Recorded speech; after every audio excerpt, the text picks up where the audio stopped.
Hello student, कैसे हैं आप सभी। आई होप आप सभी ओके होंगे और अपनी तैयारी कर रहे हैं एग्ज़ाम की। जैसे आपको पता है बोर्ड का टाइम चल रहा है, हाई स्कूल इंटर की परीक्षाएं हैं। कल की वीडियो में मैंने आपको इंटरमीडिएट के बायोलॉजी सॉल्व पेपर के बारे में बात की थी। आज हम लोग कक्षा 10 के सॉल्व पेपर हिंदी सब्जेक्ट के बारे में बात करेंगे। ये आपका हिंदी का पेपर है और कितनी लाइनें, कितनी, कैसे क्या करके आपको कहाँ कैसे अंडरलाइन करना है, कहाँ पे कभी या आपके लेखक का नाम आना है, कहाँ पे आपको दोहा या किसी उदाहरण को लिखना है। सारी बातों कि जो विषय रहेगा हम लोगों को आज यही रहेगा और हम लोग सब इस पे मिलके बात करेंगे। देखिए, आपको पता है 70 नंबर की थ्योरी होती है आपकी, और उसमें 20 नंबर जो होते हैं आपके मल्टीपल चॉइस क्वेश्चन के होते हैं। वही पोर्शन है आप बहुविकल्पी प्रश्नों का, 20 नंबर के हैं ये। और देखिए, इसमें ठूठा आम के लेखक, इसमें सब पूरा पेपर आपका सॉल्व है, इसमें टक भी लगे हुए हैं और लिखे हुआ भी है, आप यहाँ से देख सकते हैं। इसके अलावा आप लोग, आपको मेरा पर्सनल सुझाव है कि जो एनसीईआरटी किताबें हैं उनमें जो आपके ऑब्जेक्टिव प्रश्न दिए रखे हैं लास्ट में, उन्हें ज़रूर पढ़ के जाइए। आपके 80% तक के क्वेश्चन जो हैं वो आपके वहीं से फंस जाएंगे। ये देखिए, आपके इस तरीके से यहाँ पे, इस तरीके से ये सबके उत्तर यहाँ पे दिए हुए हैं। अगला जो है आपका खंड बा, वर्णनात्मक प्रश्न, यानी आपको यहाँ पे क्या करना है, प्रश्न उसके क्वेश्चन के हिसाब से आपको आंसर दिया है। जैसे 3 नंबर का क्वेश्चन है, आपको यहाँ दिखा है निम्नलिखित गद्यांश से, ये गद्यांश से नीचे प्रश्नों के उत्तर दीजिए। गद्यांश से ही आपको उसके छाट के उत्तर लिखने होते हैं। आपको बता दूं कि गद्यांश के बारे में जानकारी उत्तर देने के लिए आपको उसके पाठ का और लेखक या कवि का उसके लेखक का नाम जरूर पता होना चाहिए। ठीक है, ये इसके क्वेश्चन दिए हुए हैं। ऐसे दूसरा आपका ये इनके उत्तर भी हैं, ऐसे करके आपको उत्तर आसानी से बताए गए हैं। दूसरा गद्यांश है, ये देखिए आपका, ठीक है, इसके उत्तर ये हैं। अब पद्यांश से किसी एक पद नीचे, अब जो पद्यांश का मतलब जो आपकी जो काव्य की किताब है उसमें देखिए, काव्य वाले पोर्शन में आपको ये पद्यांश करना होता है और इसमें आपको कवि का नाम और उसकी रचना क्या, उसके नाम पता होना चाहिए। और देखिए, इन्हीं से ये प्रश्न पूछे, कृष्ण भक्ति के महत्व को बताने में कवि ने क्या किया। तो कृष्ण की भक्ति के महत्व को बताने में कवि ने अद्भुत समायोजन किया।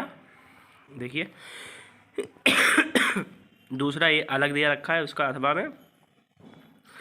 आपका अगला प्रश्न जो है वो निम्नलिखित संस्कृत गद्यांशों में से किसी एक का संदर्भ सहित अनुवाद कीजिए। ये आपके जो है वो टोटल आपका 5 नंबर का प्रश्न है। ठीक है, ये देखिए, इसका संदर्भ 2 नंबर का होता है, अनुवाद इसका 3 नंबर का है। दोनों को मिला के आपको इसको करना है। दूसरा अथवा में दे रखा है और इसका अनुवाद संदर्भ में आपको जिस पाठ से वो लिया गया है, और ठीक है,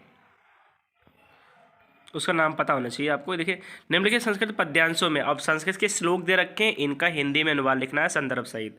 तो संदर्भ आपको पहले वीर वीणे पूज्यते जो है आपका चैप्टर, उसमें से लिया गया ये पंक्तियां हैं और उसका अनुवाद है कि बंधन हो या मृत्यु हो, जय हो अथवा पराजय, वीर दोनों ही दशाओं में समान रहते हैं, वीरता की भावना ही वीरता है।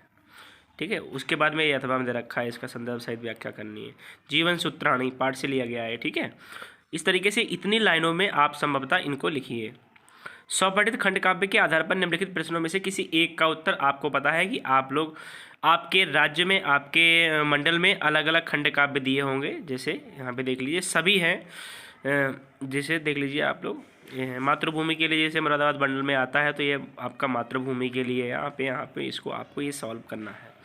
उसके बाद में उपरोक्त खंड काव्य के लिए राहुल, ये लिखा हुआ है राहुल टपटेन, यहाँ पे आपको ध्यान देने की जरूरत इस पे नहीं है। निम्नलिखित लेखकों में से किसी एक का जीवन परिचय दीजिए और उनकी रचनाओं का नाम लिखिए। जैसे जयशंकर प्रसाद, आचार्य रामचंद्र शुक्ल और डॉक्टर राजेंद्र प्रसाद, इनमें से आपको क्या करना है, उनका जीवन परिचय प्लस उनकी रचनाएं। तो जीवन परिचय 3 नंबर का है, उनकी रचनाएं 2 नंबर है, कुल मिला के 5 नंबर का प्रश्न बनता है। आपको किसी एक का लिखना है और इसमें मैं बता दूं आपको, ये तीनों के इसमें लिखे हुए हैं। देखिए, रचनाएं कैसे लिखनी है, नाटक, कहानी संग्रह, उपन्यास, निबंध, खंड काव्य ग्रंथि, ये सारी इस तरीके से। उसके बाद में रामचंद्र शुक्ल आ गए, यहाँ पे रामचंद्र शुक्ल जी का दिया गया है, ये देख लीजिए आप लोग। ठीक है, उसके बाद देखिए, तीसरा आपका है वो है आपके लिखा हुआ है निम्नलिखित कवियों में से किसी एक कवि का जीवन परिचय। जैसे आपने लेखक में से एक का दिया था, वैसे कवियों में से एक का देना है और उनकी रचनाएं लिखनी है। वही रहेगा 3 नंबर का जीवन परिचय और 2 नंबर की इनकी रचनाएं रहेंगी। सुभद्रा कुमारी चौहान, राम नरेश त्रिपाठी, माखनलाल चतुर्वेदी, सबका लिखा हुआ है, देख लीजिए यहाँ पे। इस तरीके से इनकी प्रमुख कृतियाँ लिखते हैं। आपको पता है कि जो काव्य में कृति शब्द लिखा जाता है, तो यहाँ पे इनकी प्रमुख ये कृति रचनाएं हैं, ये आप देख लीजिए। ये माखनलाल चतुर्वेदी जी हैं, इनका है। सुभद्रा कुमारी चौहान है, इनका है। अपनी पाठ्य पुस्तक से कंठस्थ कोई एक श्लोक जो प्रश्न पत्र में, अब ऐसा कोई श्लोक आपको लिखना है जो इस पुस्तक इसमें प्रश्न में ना हो बट आपकी किताब में दिया हो। तो ये यहाँ पे देख लीजिए, यहाँ पे इन्होंने ये लिखा है, आप कोई सा भी लिख सकते हैं। इसमें निम्नलिखित प्रश्नों में से किन्हीं 2 प्रश्नों के संस्कृत में उत्तर दीजिए। आपको संस्कृत में उत्तर देना है। प्रश्न दे रखे हैं आपके 4 दिए होंगे, आपको यहाँ पे उनके 2 का प्रश्न का उत्तर देना है।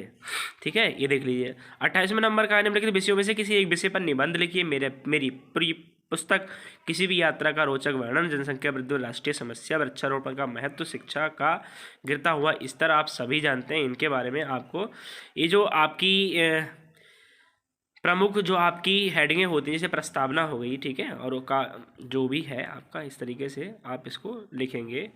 इन्होंने एक डेमो के रूप में किसी भी रोचक यात्रा का वर्णन, दूसरा डेमो दे दिया है इन्होंने यहाँ पे, इनका देख लीजिए आप लोग। ऐसे तीसरा, जनसंख्या वृद्धि की जनसंख्या वृद्धि एक राष्ट्रीय समस्या है। कितनी जनसंख्या है टोटल, कैसे, क्या उसके कारण हैं, और वृद्धि के कारण क्या है, रोकने के क्या उपाय हैं, कौन सी समस्याएं इसके बाद आएंगी, सारी चीज़ें इसमें इनके तहत आप यहाँ से देख सकते हैं।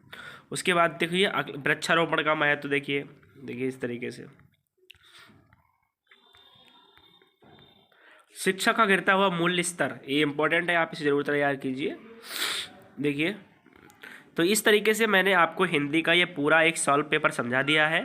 इसी पैटर्न पे आपका हिंदी का पेपर रहेगा कक्षा 10 का, और OMR सीट को आप बड़ी सावधानी से भरें। ठीक है, मैं किसी अगली वीडियो में आपसे किसी अन्य सब्जेक्ट, जैसे मान लीजिए आप अंग्रेजी की बात करूंगा या विज्ञान की बात करूंगा, अगला मॉडल पेपर जो है वो आपको संभवतः कल मैं ज़रूर प्रोवाइड करा दूंगा, वो भी सॉल्व पेपर ही होगा। मिलते हैं अगली वीडियो में, टेक केयर।